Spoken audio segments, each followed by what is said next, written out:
Hey everyone, welcome to the channel. In this video, we will discuss about Terraform resource block. We know that to create a resource in the cloud environment from the Terraform, we have to use the Terraform provider block and we have to write down the Terraform resources which we want to provision with the help of resource block. We have already seen this configuration in some of our previous demonstration, but in this video, I'll give you some detailed walkthrough of how do you define and declare the resource block, what are things you should consider while writing your own resource block or while writing your own infrastructure with the help of resource block. For this, I'm going to use the Terraform documentation to understand the resource block configuration. So here on the Azurerm provider documentation on Terraform website, we have the resource definition available for the different type of resources. For this discussion, I have opened the resource definition or the documentation for the storage account. As you can see that the storage account can be defined with the resource block followed by the key and then followed by the instance name. Now let's try and understand what these configuration means. So I'll simply first of all copy this configuration onto my Visual Studio Code so that we can discuss it right there. So I've copied the information here.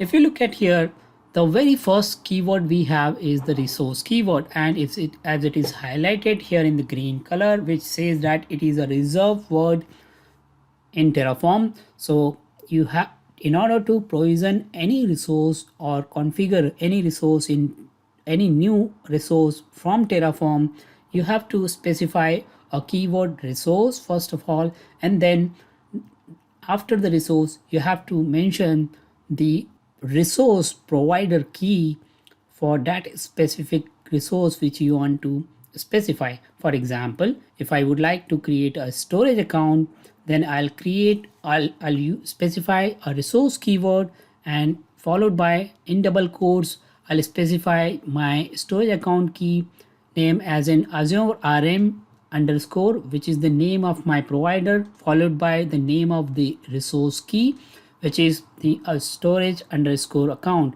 And with that, entire block or entire word, which is Azurerm underscore storage underscore account, becomes my resource key, which I have to specify to provision a storage account type of resource. Next, after that, we have a space, and then in the double quotes we have a keyword example mentioned here. This example could be anything. I could type example as an st for the storage account, as in this, or any string type of value which I can provide it to this instance. This is basically specifies or the instance which I'm trying to create. So in this case, we are just trying to create one storage account. That's why we can specify the instance name as an instance. But if you are willing to create multiple instances of the same resource type, then this instance has to be unique. What do I mean by that is, let's say if I am trying to create another storage account, then my resource block is going to be same. My storage account resource key type is going to remain same because I am again trying to create a storage account key or a storage account type of resource. But if I try to keep the instance name of my resource same as the previous resource, then I should have an issue. So how do I validate that? So as soon as I'm going to run the Terraform initialization command, it will detect the changes and it says that the storage account st was already defined, so duplicate resource declaration is not possible. So I can say that storage 2, something like that. And now if I try to run the Terraform initialization command again, and this time it should successfully run that, right? Similarly, if you look at the pattern of referencing or setting up a dependency between one resource to other resource, this is how it works. So first of all, let's say we have declared a resource group type with the help of resource keyword. Then we have a key for that resource group type of resource, and then we have the instance name, which is example in this case. Now wherever we want to define a resource inside this particular resource group, the way we can refer the property of this resource group, such as let's say resource group location, ID or name, we can refer it like Azurerm resource group, which is the key. You don't have to specify the resource keyword itself.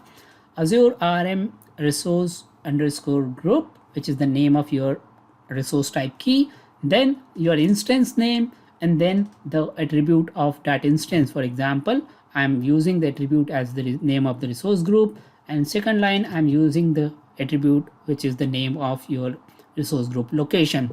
So what I'm saying here is I would like to create a resource group first of all with this name, and then I would like to create a storage account which is with this particular key, with this instance, and the name of the storage account should be like this, and the location of the resource group in which the storage account should be created should be the same resource group which we have created above, and similarly the location in which the storage account should be created should be the same location which is of the location of my resource group.